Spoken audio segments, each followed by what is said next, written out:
One. So we're so fortunate to have him here. My name is Keith Winking.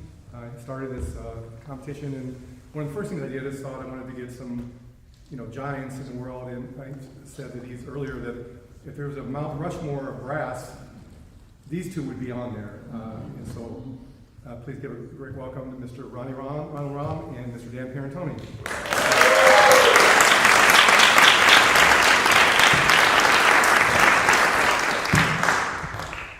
We want to thank you, Dr. Winking, for doing what you do and promoting the idea of brass chamber music, which is such a powerful and important part of our musical education. And sadly, it is not strong enough in its attention in terms of junior high school and high school. And the idea of bringing music to people and having people enjoy music starts from very young in its best form. And so the idea of proliferation of the concept of chamber music and brass chamber music in particular is a really powerful one. And we've lived it, and we continue to live it, and we want to thank you for what you're doing with this, and we want to encourage all of you here to encourage others to amplify the activity of brass chamber music in the schools, so that by the time we get to wherever we're going to go, there is this great enthusiasm for brass chamber music, for what it does to the human spirit, the body and soul.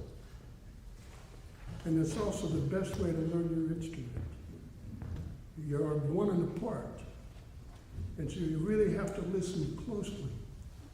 And that's one of the things I found out, And I always heard it, this is from one of my mentors, Harvey Phillips. He says, always try to make the other person sound great. As a result, you'll play better yourself. And frankly, that's been something that has been deep in my mind, in my teaching too. And you'll learn that better in a chamber ensemble, particularly brass quintets and the like. When you play in a large group, you can hide a little bit, but in a quintet, you can't. Also, too, I'll tell you how how the teaching in the schools for tuba teachers started. Harvey Phillips had the New York Brass Quintet, and they came out and they were quite successful.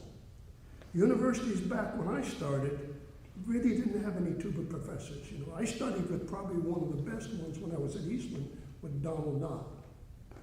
But the job situation at that particular time, you either played in an orchestra and maybe a band, a service band, if you could, at the particular time. There weren't that many of us around, though. And Harvey had the ideas with the brass quintet, that movement, when they were coming around doing clinics. Schools thought, well, why don't we hire a tuba player and we could have, rather than sending a concert band out, they send 5 people out to recruit. And believe me, that was the start of teaching in the system, and that's why. And today we have about, I'd say, 400 or 500 teachers. But that created jobs. The most important part we did was, it was fun. We had the Illinois. I had played in that Illinois Brass Quintet. Yeah. And that's one of the reasons I was hired at the beginning. And so that tradition, we got to keep it going. And also, too, I think as a result of it, every one of us, you're going to play different literature, some pop, some jazz, some tangos, and the like, and it keeps you a little bit more well-rounded. I thought I'd pass it on. Yeah, it's great. So what we'd like to do is we'd like to open the floor and have just this discussion. So we're going to throw it back to you. Maybe you have something you'd like to know that we might know or we might not know, and we'll kind of make believe that we know. As individual players, or generally how we started, or where it's going, or anything. Right. I think you have about almost 180 years. So one of our major comments that we just got when we were playing was about, we had a couple really good musical idea sections, but the connection from one to the other was it felt like, great, stop, and then go on to the next great thing. How do we take a piece and then kind of weave that narrative all throughout? Well, first of all, do you record yourself as a group? Yeah. Okay. The magic word is just listen. And obviously, too, imitation is the best teacher, too. So if you have a group out there that's recorded it, listen carefully to it, and then you can add your own things to it. Yeah, and the most important part of your musical ideas that you were asking about is transitioning, okay? And transitioning is the most challenging part of music, and it's probably the most interesting, and it's the most important. Because when you have a musical idea, it only goes so far, and then it launches another idea. And that's what you're saying, okay, you get this idea and it's working, and then it stops, and then the next idea. Well, the connection between those two ideas is exactly what you're referring to. And that transition material always has something to do either harmonically, chordally, rhythmically, or phrase shape that connects those two ideas. Look at very carefully, study your scores. How many of you do score study? Good. Those of you that don't, do more. Those of you that do some, do more. Score study is really powerful stuff because you can get a whole idea of what you can do. And then how many of you do some arranging? Do more. Why? Because that does all the stuff we're talking about. It connects the dots, okay, so that we can actually figure out what the voices are doing and how they transition in terms of color and texture, what's going on with the music. Those of you that can play piano, do it.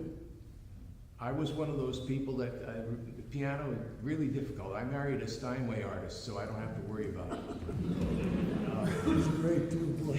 Yeah, and well, no, I went to the Juilliard school, and if you're not a piano major, you were a piano minor at the Juilliard. And they only passed me in my piano minor because they never wanted to see my face again. I wish it were a joke. I was a piano major for a while, and my background has been in jazz and piano. I don't play as often as I used to, but still that's in the back of my head all the time, you know? I love classical music, I love it all. To answer your question, I heard a couple tangos and they were played very well. And as a group, you got to dance. Whatever the dance is, you got to feel. For me, time is the soul of music. You got to have really great time with that one. And, you know, I was very pleased with what I heard. Could even do more. You know, how do you tango? Dance. Listen to Piazzolla. Listen to those recordings. Personally, I don't listen to brass players that much, to be honest with you.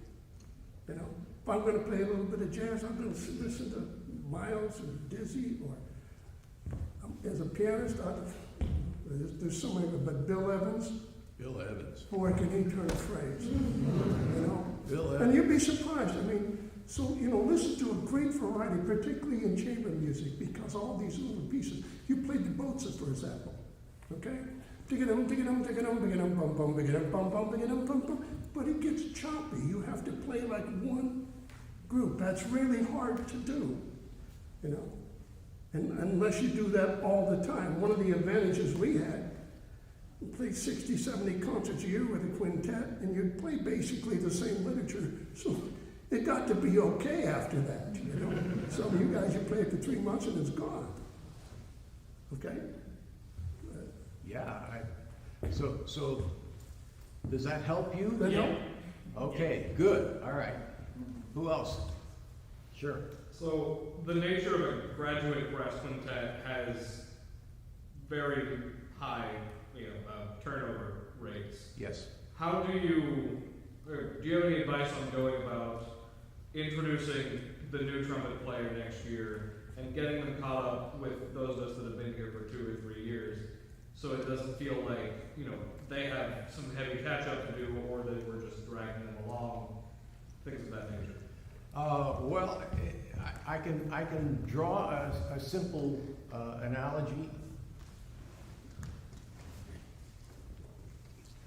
you need to, you need to show them the ropes without making them feel like you're showing them the ropes. So you gotta hang out with them. You gotta go have a coffee or a tea, or play cards, or go to a party, or go to a show together. Just hang out, because the personality is more important in a group to develop a personality rapport than almost anything else. You know, because the playing will come with repetition. Repetition, discussion, but you can't have that discussion until you kind of get along. And you just need to develop a rapport to do that.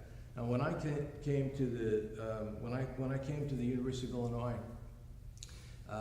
my colleague on the trumpet was a fellow by the name of Michael Ewald. And Michael and I, it's curious, we grew up 20 miles from each other in Los Angeles, okay? And we played in some of the same groups at different times. We studied with some of the same teachers at different times, and we had never met. And so I showed up for my interview at the University of Illinois, and I met this guy with whom I had never, we had the same background, but very different backgrounds in our personal lives, but same musical backgrounds. And and so immediately we started to just hang out together.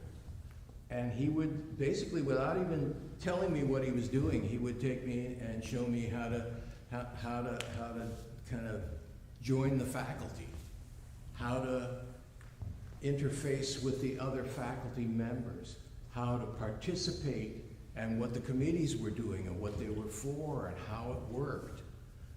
And I didn't get that whole picture until I suddenly realized that he was basically mentoring me, and the rest of the quintet joined in, and everybody was mentoring me, and we were all kind of growing as a group together, and we relaunched the Illinois Brass Quintet. It had been dormant for some time. And so that's kind of the analogy that I draw to your situation. It can be done, in your situation you're talking about, it has to be done more quickly. But there should be no pressure to do that, just have a party. Figure out a way, ask the questions, what do you like to do? What do you like to eat? Where do you like to go? We'll go see a movie. What kind of movies you like? What's your favorite music that you like to hear? And it should be something completely off the wall that actually you find some commonality. And you will. And that's a really good way. What did I miss? No, nothing really, I think. That's a tough question in one sense, too. Obviously, you want to get along. One of the most important things is in a group, you got to respect everybody. And usually, in a group, you want to have the same type of concepts and goals. You know, I remember he was talking about Illinois. We had a nice quintet, except the horn player didn't want to do a doggone thing. You know, he would sit and watch the stock market. And the rehearsals where they would talk about students and the like, you know. So Hickman and I went out, we started playing with the St. Louis Brass Quintet. And that's how that started too with them. They needed somebody. So as a result, I was working and recruiting at the same time by doing concerts all over, rather than staying in one particular thing. Now, I want to give you, because I can talk about this, the Canadian Brass, and they're still going strong. And when I remember them, you started doing a lot of children's concerts. And basically, if I'm wrong, took that concept with excellent playing, obviously, and did the entertainment group. And the brilliant thing about that was they got booked in big halls. Where other the brass quintets, we go around playing in college little campuses. So that took on a different realm, and look how successful they are. In other words, at those particular times, you have to make it happen. You know, you got a structure right now, but come out of the box. I remember when we started Summit Brass. That was an idea with David Hickman. When we heard a group from Europe playing, and they had a brass ensemble, it was Michael Lynn. And Dave said to us as we were in the brass quintet, he says, hey, why don't we do that? Hey, good idea. Well, you gotta get financial backing. And we know some people who were doctors and the like would help out a little bit. And particularly Dave Hickman had some good connections in Colorado. And who do you want to play? I said, well, we know new people. One of my best friends was Larry Combs, his wife was Gail Williams. I said, well, let's get Gail. And the trombone players, Ralph Sauer was at Eastman, as one of my younger little brothers at the time. Okay? Then he said, so we had a group, and before we played a note, we had a recording contract. Which is unbelievable. I look at it today and say, my God, but you've got to go out there and do that. So you young groups, why don't you go start playing little things in town, do some gigs at the mall, and get yourself going that way.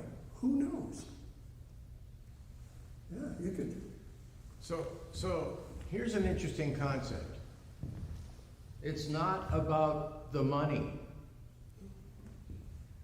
It's not about the money. Let me go backwards. We did not choose music. Music chose us. We have this in common.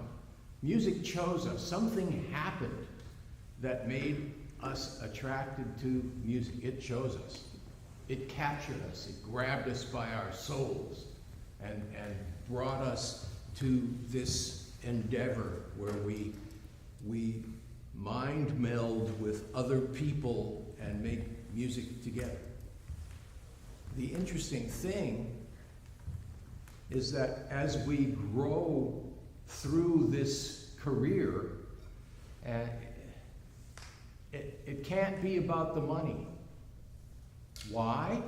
Because the art is stronger than the money. The attraction is stronger than the money. That's not to say you won't make a living. You have to work really hard at it. You know, if you're lucky, you claw your way to the middle. You're good. You know, that's good. That's a doable. And if you're really lucky, you may get a hit here and a hit there, and make money. If you're after money. If you're after money, music is only a partial route to it. Music is a grander route to fulfillment. Personal, psychological, spiritual fulfillment that you will not get just from money. Money is great, don't you think? Yeah, but you know, these young people, what are you going to do when you graduate? I'll tell you a feeling that I have, and I'll speak strongly about it. An undergraduate student who's a performance major, what is that going to do for you? You might as well get a degree in basket weaving, all right? Because it's not going to get you a job, okay? Music education, all of us are going to teach, okay? That doesn't mean you have to be a second-class player. On the contrary, you know? So, I mean, so all of us, performance majors and all that, it doesn't make a difference. You can do the same thing. Only thing you do in music ed, you get more music ed courses. If you're a performance major, it'll give you more theory and history. Okay? But now, after you get your degree, get a little bit of experience, you can always work. And the teaching jobs here in Texas are marvelous. I have a lot of students teaching out here. They do extremely well. Right? So therefore, say for example, now you're going to go and get a master's degree. Then you get the performance degree. Because you'll get a raise in your salary in music education, plus you can get a little bit more into your instrument and the like. Now a lot of people go on from there and they get the doctorate. And the way the job market is going, there's a lot of competition. I see a lot of people with doctorates out there and the jobs are kind of slim. A lot of them have a problem because they have 3 degrees in performance. Okay, what else are you going to do? I'm talking about teaching tuba in the school. You know, right now, because of COVID and the like, it's getting a little difficult because some of the schools, to save money, are having teachers come in maybe 1 or 2 days a week. And they seem to be a little bit on tenure, seems to be a little bit of a problem. So you gotta be thinking about all those kind of things too in the future. You know? And obviously, get some experience, and when you get experience, then you apply for these jobs too. You know? Because you're gonna get it more, not only about your playing, but there's other things involved. I could talk for hours on that subject, but. So we were talking about experience and camps and stuff like that. You mentioned the Summit Brass. In the summertime, the Rafael Mendez Brass Institute is going. That happens in July. It's a week of intensive musical training and experience where you get to play brass chamber music and you can take lessons with the various professors, and that's available. And I just wanted to pump that a little bit because it's really a great experience. So if you have the desire to amplify your training, that's a really good way to do it. What's the website? Just trying to think. But it's Mendez, www.mendez.com, or mendezinstitute.com. Is it? Yeah? Okay. And there are scholarships, so Yeah, you can get a good break. It's We interesting. raised a lot of money in that sense just for, so basically it's almost free except that you have to pay a transportation and room. And so, And it's a great experience. great experience. Yes, ma'am. Speaking of getting experience, I'm at the point in my life as a doctoral student where I'm trying to apply for summer festivals, competitions, and have been unsuccessful.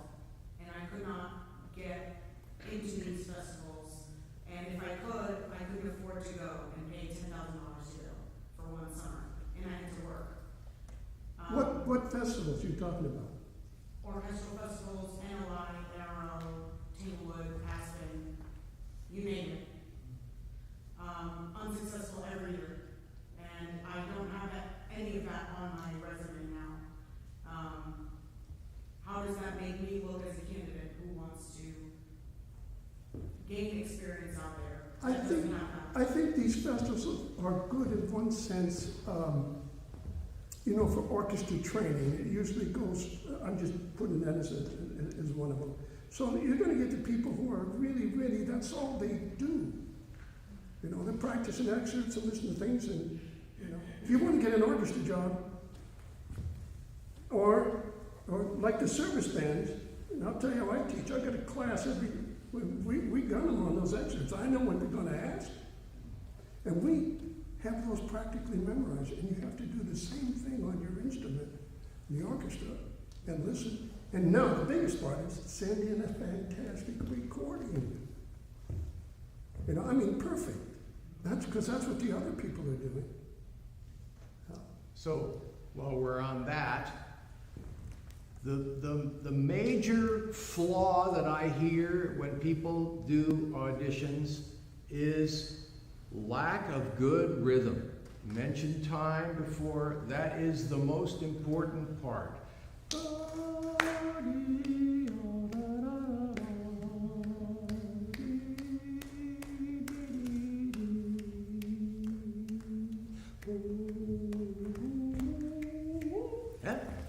In time, play in time, play the phrases, make it attractive. So that people know that they can tap their foot to what you're doing, they can feel that you feel that, and they can hear that you're contouring your phrases. That's the way to do those things well. You say you're a doctoral student, right? Yes. Look, get teaching experience. That's more important. When they're reading resumes, being at these festivals, really don't. You can list them and all that, but they don't look more carefully. They check you out basically, okay, what experiences do you have as a teacher? And what does your resume look like? And again, if you're going to be in a teaching position, they want a little bit, where have you done? If you went to taught school for a couple of years, plus that doctorate, they're going to check you out fast. Yep. And also being a minority candidate, that's going to come to the attention right away today. So you have an advantage. Okay? Next thing is they want live recordings. I'm telling you, just make a professional recording like you're going to record a CD. And when it's that good and you send it in, you'll be invited. Videos are best because there's no editing allowed. So you really gotta knock it off and, you know, sound great, look great, and do it. Now my follow-up question, when I've asked for comments from these auditions, it was always, it just wasn't clean enough. And that's fine, I know. And so I asked some people who have had really good takes and successes with all of these festivals. And I asked, is it possible for me to compare my video? But I don't want to sound like them.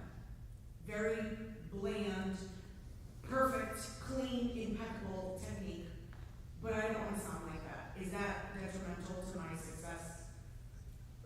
Well, it depends how far you're going with that. You know, if you're going to play a Brahms symphony, for example,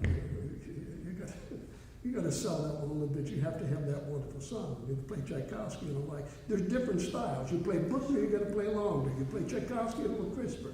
All those guys who are judging that are listening to that as they do that every day. Okay, so it's another real different language. You know, and it's excellent. Don't get me wrong in my speaking here. But if you're going to go after that, then you have to be a little bit more. Do you listen to a lot of orchestra recordings at there? For sure. Yeah. In particular, and it depends on these conductors too, if the conductor's involved. Yeah. Europe, we play a little different way over there. Okay. Yeah, but don't get discouraged at all. That's another component. That's one thing. Yeah, that's a biggie. Okay, you're going to get for every success you have, you're going to have 100 failures. Happens all the time. You know, we just keep striving and striving to get better. That's one of the most beautiful things about our profession. If I ever could play like I want to play, I'd quit. You know, because it's just, you know. Keeping improving is a very important part. And the idea of, I have a problem with academia in general from very early on, and I'm going to express it, and if it bugs people, please forgive, or not, it's okay.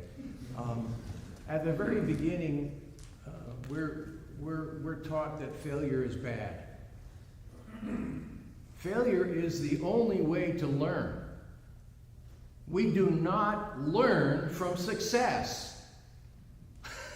We only learn from failing. So why would we say failure is bad? We need desperately to embrace the idea of stepping up and moving up and learning from those failures. Every failure I've had in my life, and I've had many, every failure has led to the next step. Okay? And I've crashed and burned more times than I'd like to admit. Still here. You know, you learn what not to do. Yeah. Yes, sir. So when it comes to teaching, especially brass, I right now study with Professor Little, Don Little. He doesn't play lessons, he doesn't do anything like that. Everything's very singing, interacting like that. Do you think that playing while teaching is a necessity? Or what's y'all's view on, like? My style of teaching has always been imitation. I play a lot with my students. It just goes along with teaching. Now, the older I get right now, I'm slowing down on a lot of things, and I'm still playing. I still want that level. There is also people, in my experience, if you never played, how are you going to teach it? You know, so I remember one of the best teachers I ever saw teach. It was, you guys, some of you will remember, is Emery Remington, trombone. I had the chance at Eastman to work indirectly with him. He never played. He hurt himself. He was the greatest teacher in the world. I think what you have to do as a teacher, you understand you know where you're going and what the direction is, and communicate well. One of the people I respect most is your teacher. He and I shared. We used to go up with Arnold Jacobson. I spent a lot of time with Arnold Jacobson, so did he. And so we have a lot of similar ideas. And you're a lucky person to be able to study with him. I like to myself on a couple things. So, you know, but different teachers have a different style. But the whole thing is based on excellence. You know, you want to get to the point where you can, you know, like you say on these auditions, for any of these auditions, you want to really have your act down. And you can be an individual. You know, me in these auditions, I like to hear somebody who's a little bit stands out. And obviously you have concept of sound. You have to have a beautiful sound. But there's many ways you can express it. You know what I'm talking about? So, and by the way, what he said is perfect. You're going to fail. That's why we're in college, you know? And then as we get on, we still fail. You know, I screwed up at a concert and said, next time I'm not going to do that way.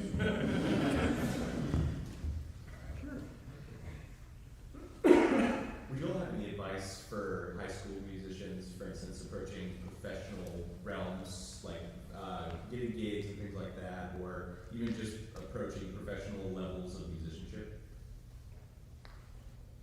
Well, Yes.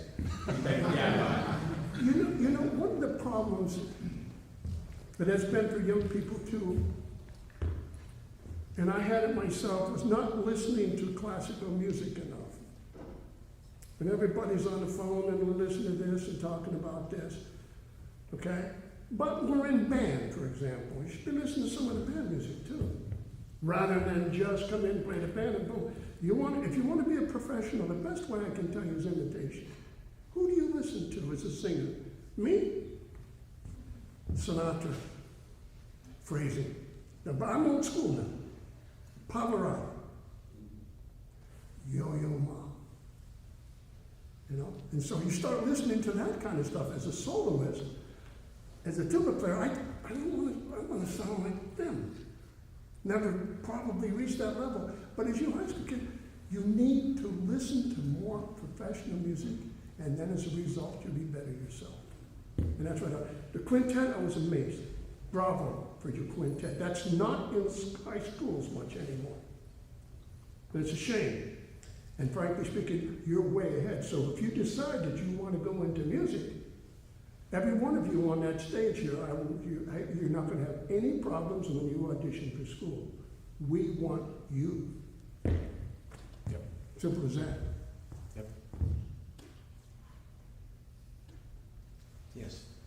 How do you cultivate a good environment for discussion within the chamber ensemble? Wow. How do you cultivate a good environment for discussion in a chamber ensemble? That is a great question.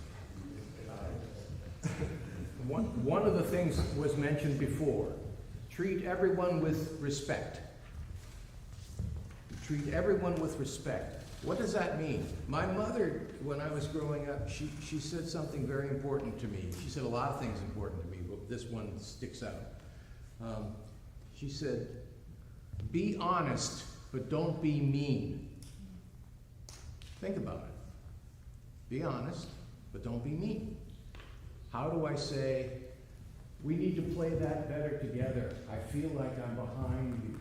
Rather than saying, you jerk, you're rushing. Right? One of those, it's the same message. One of them is mean and the other is not.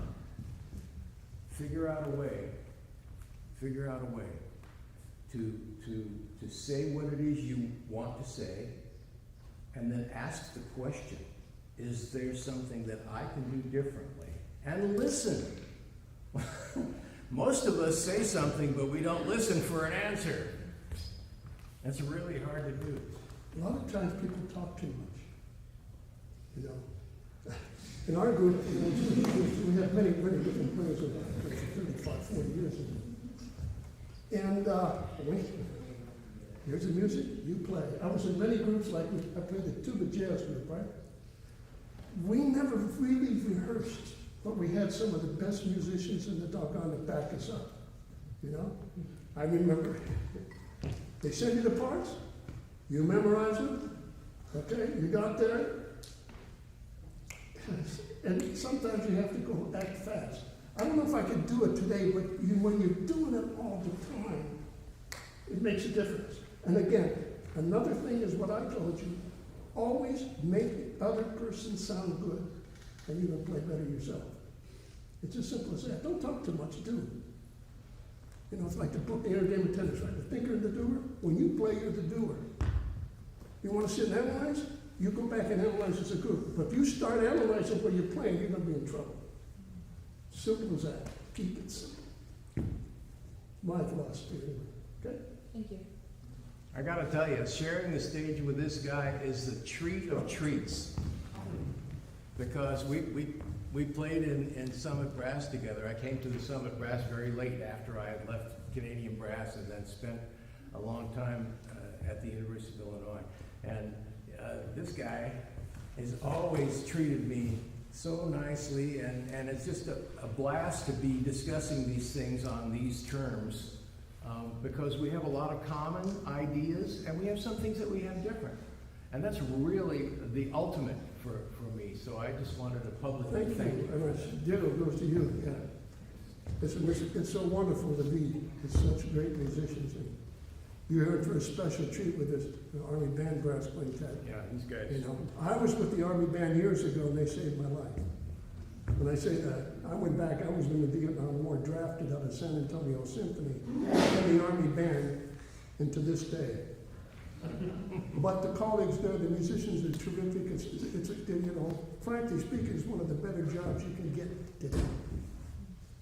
And it's top-notch playing. And just to hear the quintet come out and play like they did, Yeah, to me, was just, yeah. That was Yeah. fantastic, yeah. Who else? Sorry, I just, lots of questions.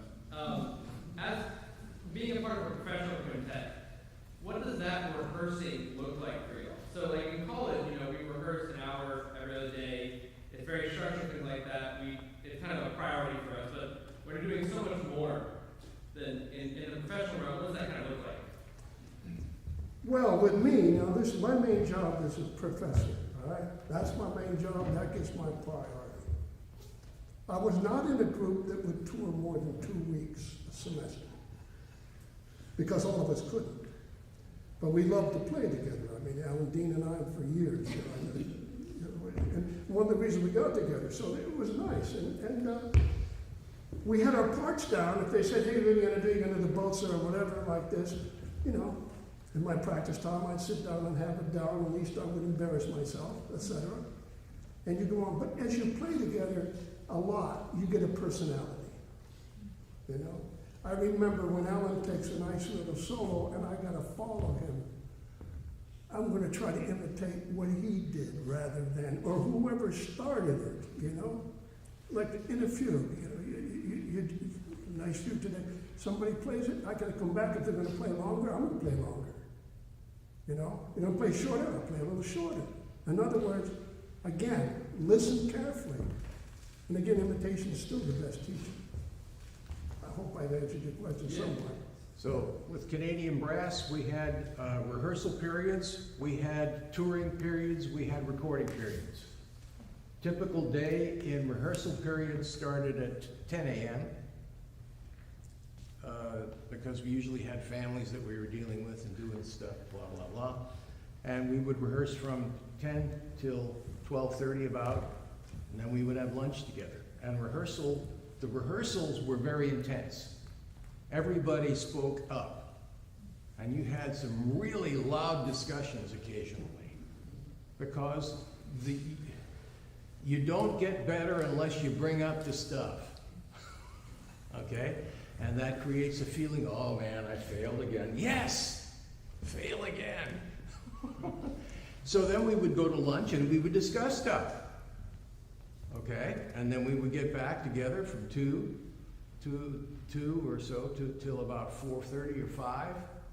Okay, and we would get at it again because we had to build an entire new program, or we had to build a new CD that we were doing. We had record contracts with the various companies. We started out with RCA, and then CBS, and then with Deutsche Grammophon, which was Philips. Okay, so we got. There was a lot to be done, okay? And then after that, when it was Fred and me, Fred Mills and I were in a group together for 24 of the 29 years that I was there. Fred and I would get together after dinner, and we would play through our parts to make sure that we were not the weakest part of the band. And we would reorganize the parts. Fred, you sound better on this, you play this. Ron, you play this. And we never argued about it. The idea of making the music sound great was the idea. Because if you don't make the music sound great, people they thought of Canadian brass, there were a lot of articles, a lot of dissenters. They thought of us as a bunch of clowns, okay? And the idea of being clowns that wasn't a negative, but the idea of being able to be a clown and play the crap out of the music, that was a good one. And that was the mission. So that was a typical day. And we would do that 5 days a week, sometimes 6 days, sometimes 7 days, sometimes 9 days. And then we go on tour, and we play that repertoire, okay? We go into the studio and we record that repertoire, okay? And we do the next repeat, rinse and repeat, rinse and repeat, rinse and repeat. How many days were on tour, tell me? Well, our typical year when I was with the group and we were in full swing, typical year was 130 to 145 concerts a year, plus three CDs to record per year. While I was there, I played 4,500 concerts thereabouts and made 60 CDs. And I'm very proud of that work. We developed a repertoire. That's the other thing I was going to get to. We developed a repertoire that numbers into about 600 pieces for brass quintet that never existed before, except in limited quantities or quality. They also played music that was meant for a common audience too. Oh, they pulled in some little Bach and some things in that, but educated as they went along. This is a professional group. That's why it really took off. Of course, the playing was fantastic, but the concept changed a little bit. You know, Chuck Kallenbach is amazing on the mic. You know, and you just listen to that and you fall in love with the group immediately. I'm talking about general audience. You know, some of the other groups, what we did was we wanted to be the string quartet on the stuff, you know, and you limit your audience. That's a completely different ballgame. And now, as a result of it, you're going to get a little bit more variety. And that's a good thing, because what are we trying to do? We're trying to play for a big audience. More, you know? Always more. And as a result, with these guys, it's a professional group. When you're a professional group, you hire people who are like act doctors and see how you look and how you present yourself, along with the music. And everything is, you know, you go on to another level when you look at all that kind of stuff. I remember too, at one time I had a group and we won the Southern, what is that drink? Southern Comfort. Wow. I remember I coached a brass quintet, not a quintet, a jazz group. They wanted to play Dixieland. A week before, they asked me to coach it. All right? And I knew the guys, they were all jazzers anyway. So we sat down and said, hey, we're going to play we swore over that. Tell you that story, it was really great. There's Joey Sellers on trombone. He writes great charts. He had some stuff. All right? We show up at the judges. Clark Terry was judging. And I remember most of the groups were reading charts. And they didn't swing at all. I mean, it's not even 2 beats, you know. My guys come up there and they start simply improvising, like, because they didn't even have to rehearse, because they knew that style of music and did a lot of this. You know what I'm telling you about? So we won the contest, you know. And that's another thing too. You always want to have a real good background before you're gonna go out and do some things. I know I'm going a little bit offline, Well, but that's good, because I want to jump on top of this. A few minutes ago, we talked about getting a degree in music education. Here's an FYI. Chuck Dellenbach is a PhD in music education. Okay? He did his dissertation and his presentation on video. It was about videoing performance. That was his PhD. So he was able to connect those dots. And we all worked together to create an environment. This, you were talking about it, a cooperative, pleasant environment. We fought a lot, but it was all for a mission of making sure that the product at the other end, when we got on stage, all bets were off and away we went. And away we went meant that nobody was angry, we were listening to each other, we were playing together, we were creating an environment of performance. The instructions I gave to the lighting guy was, make sure that if we're using music that we can see our music. Red, blue, amber. Add them at will, no fast changes. We want people to see after the change has been made that the lighting had changed. Those were the instructions so that everybody was on the same page. The fella at the soundboard, when we went to the microphone, the sound is on. Sometimes, the sound has to be right back on, so pay attention. Those are the directions to the sound guys. How we did it? We did it through repetition, exposure, and meeting regularly to complain about it when it wasn't good enough. And it's not just a complaint, there's a solution. How do you make it better? And sometimes you never make it better. There were things that are still wrong that were never fixed. Too bad. That's what life is too. And you mentioned the word excellence. I love that. We're born perfect, okay? Our perfection is already given to us. Now, when we're working on music, search for excellence, not perfection. Search for excellence, create excellence and beauty.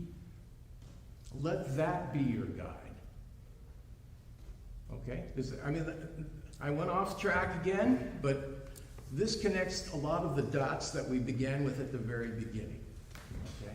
I also mentioned I forgot to mention another very important degree that schools are doing now. They call it a Bachelor in Music in an Outside Field. You can major in your instrument and business. Or, that's what I do today, because a lot of times I have to learn the hard way. But these are different times. And your computer skills, and the way the next, Zoom and all this, really get proficient on that. Now that's the future. I figure someday people aren't going to be going to concerts so much, and that's happening right now. In the orchestra field, they're having a tough time getting audiences. Yep. So what are they doing? They're going more. And I can watch a Chicago Symphony on my at home. I push a button, live performance. That would be good, And so, for example, there's other professions that you could do in our business too, merchandising, musical instruments, instrument repair, a lot of things that you can do inside, outside. As a straight tuba player, you better do some other things too besides just playing the tuba. And I don't care how good you are until you can score that, permanent job that allows you, to feed your family and the like. Even the gigs out in it, Jim Self and I are very close, and it's drying up out there on the movie things. And a lot of it's done by Zoom now. They got Zoom so perfected that a guy in China can play a part with somebody in New York, and it's unbelievable, the recordings, and that's happening. So I would look to the future too a little bit, where that is going. It's different from us. Here's, hell, I just tell you, when I auditioned in Eastman, I auditioned on a sousaphone. I never had a lesson on it. I got in, I don't believe it. That's impossible today. The level is unbelievable. So, but things change. And so be at the top of that. Don't be, you're not going to learn everything at a university. For example, I'll ask some of you, tell me what a blues is. How many bars? And you'd be surprised at how many people couldn't tell me that. And you're at a university. When I was at Eastman, no one taught me that either. I knew it because my dad was a good trombone player. You know what I'm talking about? So you're not going to learn everything here, but you're going to get a good foundation.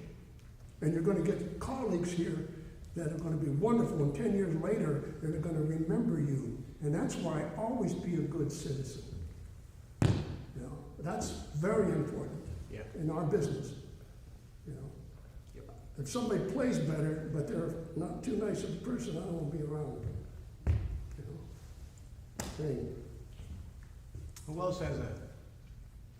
So earlier you guys said that personality is more important than the music of a group. And we've never had an issue with this group, but in the future, what are some ways you could work with struggling personalities in a group to make the group more successful in the future? Don't get us wrong. We're doing a different level. Everybody has to have excellence. And then the personality will work in. And also, too, you've got to be flexible yourself. Like you said, you're not always going to agree. And then it's a group of 5 people, that's good, it's a democracy. 3 want it this way, 2 want it that way, we go with the 3. Not in our group, it had to be 4. Yeah, your group is right. In my group, He's right. 4 was the determining. And then even at that, after a while, the same discussion would come back and we would have to go through it and decide again. And it still took 4.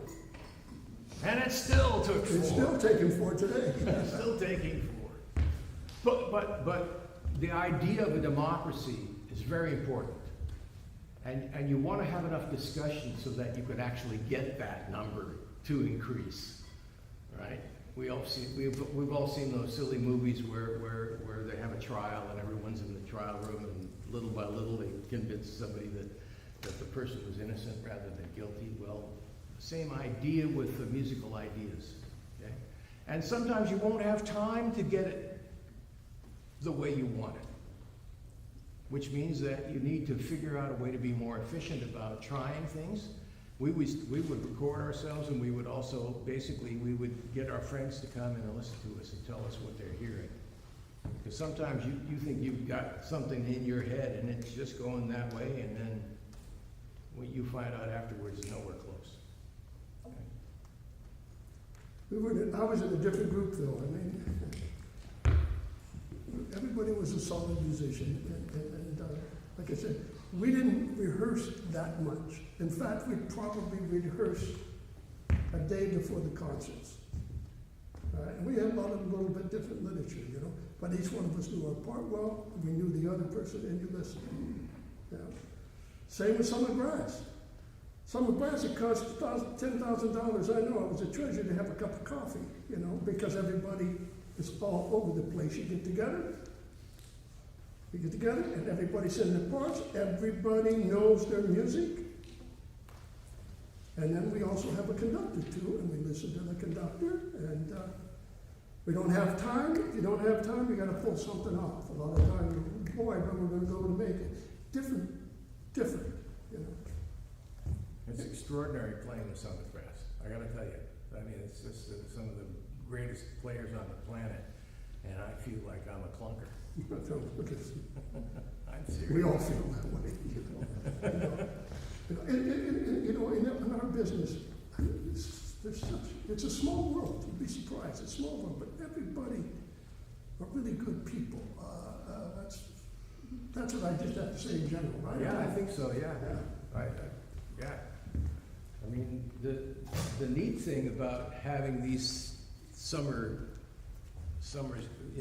a week session together is that we get a chance to actually sit at lunch and chat and talk about, you know, stuff that we would never get a chance to discuss because we don't see each other except in that zone. I'll tell you another thing too is, you gotta have a dream. Where do you wanna be in 5 years? What do you wanna do? I remember my goals. When I went to Eastman at that particular time, if you didn't win an orchestra job, you're a failure. That's what they taught. That was basic music education. The only reason I was in music education at that particular time was because my father told me to do so. Back then, you listened to your father. Anyway, you know, so I was also too, I didn't know what direction to go. When I graduated, they told me, Hanks, I said, and I won orchestra position. Actually, my first audition, I won San Antonio. I got to San Antonio, and my college orchestra was better. It was like, I couldn't believe it. You know, I mean, that's, yeah. And then you go on different, you know. I loved to play orchestra. I was over in Europe. I played in Amsterdam with an orchestra called Kunstband, and I did the Netherlands ballet and stuff for a couple of years, and that was just great after I left the army. Then come back, and it was a whole different story. You know, got a quick master's, started teaching.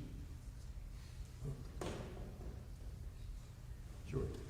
When you're teaching something that's so free, like music, how do you allow your students to have the musical freedom to express what they want to do, but also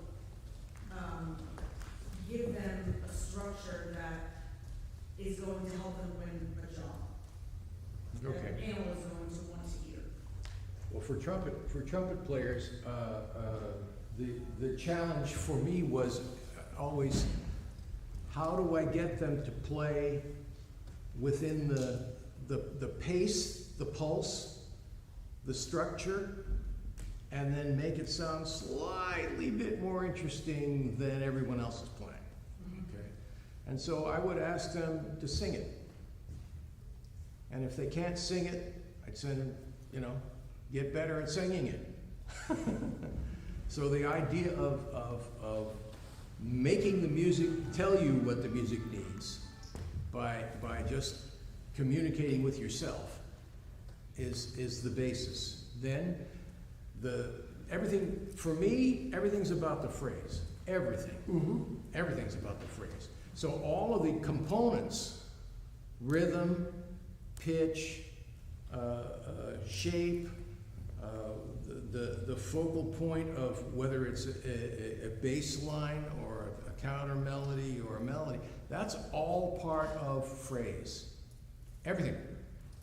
And the phrase has to have an integrity that is impressively connected. Okay? So if you're not in time, as I was demonstrating before, if you're not in time and you're not making this line go over the top and you're not aware of what else is going on underneath it, then you're not working on your phrasing enough and you need to listen more. So these are all the things that when I was working with my students and when I work with students, these are all the things that are of paramount importance. So I studied with Bill Vacchiano in New York for 5 years, okay? And there was a basic routine that was taught to orchestral musicians in Europe. And that's not being taught now, but let me give you a couple of items. Here's one. Shorten a note before a short note. So you gotta go da, da, da, da, da, da, da, da. The second note of the 4 is the same length as the third note, even though it's tied to the previous note. And avoid lengthening the note before a long note. Da, da, da, da, da, da, dee, da, da, da. So what that does is it allows the musicians in a section to play together. Okay? and it allows pace. Okay, you have long notes and short notes. Here's another one, and I'll end my blab with that. In 4/4 time, quarter notes are long. This is orchestral playing in Europe. Quarter notes are long, eighth notes are short, 16th notes are long, 30 seconds are short. Da, da, da, da, da, dee, bom, bom, bom. Right? Dee, da, da, da, da, da, da, da, dee, da, da, da, da, da, da. And the last one is shorter because you're going to shorten it up before the short note. Dee, da, da, da, da, da. See? So if you coordinate the basic rules and regulations along with the phrase shape, you got music. I'll get into it a little bit differently. On tuba, I'll talk about tuba. You want to win an orchestra job? I know the first 5 pieces are going to ask you, and you don't got to know why. They're going to ask you, Meister singer, maybe at the beginning. And what does it say? Molto tenuto. Dee, dee, da, dee, da. If you play dee, tee, ta, you're out. Okay? Number 2, there's the so-called solo, which you play with a second bassoon and somebody else. You got to know your score. It's a march. Molto staccato. Ding, ding, da, da. Excuse me, molto marcato. Ding, ding, and you got to dance. Ding, you never play it like this. You got to have that rhythmical jive. All right? C major. Intonation. D, da, da, da, da, 4ths and 5ths. You better play those in tune. Okay? All right. Next piece they're going to ask you is Prokofiev 5. Dynamics. Start mezzo piano. Crescendo. Dee, da, dee, da, dee, da, dee, da, da. You got to sing it musically. Maybe like Pavarotti. C sharp on the tuba. You play it 2 and 4, you're going to be sharp. You better know how to do that kind of stuff to play in tune, all right? But it's got to be extremely musical. 3rd bar, D. That's when the brass, the trumpet come in. You're going to know your score. You got to play that D, 1, 2, 3, ba, ba. It's a 16th note. All right, so you drill on that till you can play that doggone thing. All right? Next piece, they're probably going to ask you is Berlioz, Hungarian March. All right? Bum, bing, bum. All those quarter notes have to be the same length as every quarter note. 8 notes a little shorter. Ding, da, da, dum, da, da, dum, dum, half note. You got to have it down like that in your style, okay? And you're obviously going to play a musical line. At the end of it, you have the E, A, E, E, D, D, da. That's better at being in tune. That's a 4th. And they're listening for that, believe me. Okay? And, you know, then you got to be a good low player, too. And that's one of the things on tuba, that you've got to be able to play low. And the orchestra, fountains are on. And you got those E's, they better be in tune. Boom, bing, bom, bom, ba-ding, and then you got a vamp. Boom, bing, bom, bom. Oh, there's another thing about orchestra. Most of us play in a band, 4 and apart. You play shorter. You don't do that in orchestra. You play 4 lengths. Right? Just in general. And that's going to give you a musical idea. A lot of people, bum, bing, bum, bum, ba-da, bum, bing, bum, bum. Where's the line? Then, first of all, you're not going to be heard anyway. It's so damn loud with everything going around you. Play the line. Bing, bom, bom, ba-dum, bom, bing, bom, bing. You have to breathe quickly. You have to develop the tuba. You know, you're going to have to take 5. You're going to have to get some air real quickly, like bom, bing, ba-dum, bom, and not get caught, especially in ride. Now, ride, it's in compound time. It's not duple. So what we do is, and Amsterdam Hall, and Amsterdam Hall, and then you have that 16th note right. That's what you have to be drilling yourself in the same sense. In a band, boom, ding, da, da, ding, da, you better own that sucker. They're going to ask you right away. All right? Then you have the Von Williams, you know, all this kind of, so you should be doing that. What I like to do, instead of doing an hour and a half of warm-ups, I'll use the orchestra and the band excerpts as part of a warm-up. Want to get the low register going? Boom, bing, boom, boom, boom, bing. Give me 5 minutes of that. Then do it in E flat. Then do it D. And get those octaves in tune. Always working what's your main goal. Making music. That always has to be in there. You're going to have a personality. But those are the general rules you have to do. Okay? And with an instrument, you want to have the same sound from the low register all the way to the top. And that's what you're working on. That'll win auditions. And like I said, good time, everything, right? Yeah, pretty much. Okay, well, a couple of things I want to say before we close. I was also sponsored not only by Dr. Winking, but Terry Warburton, who is a trumpet maker now. He's a very famous mouthpiece maker whom I've known for 50 years. He has agreed to sponsor me for this appearance as well, and the Yamaha people as well, and for which we are very grateful. Being a good corporate citizen is a very important part of being a good musician as well.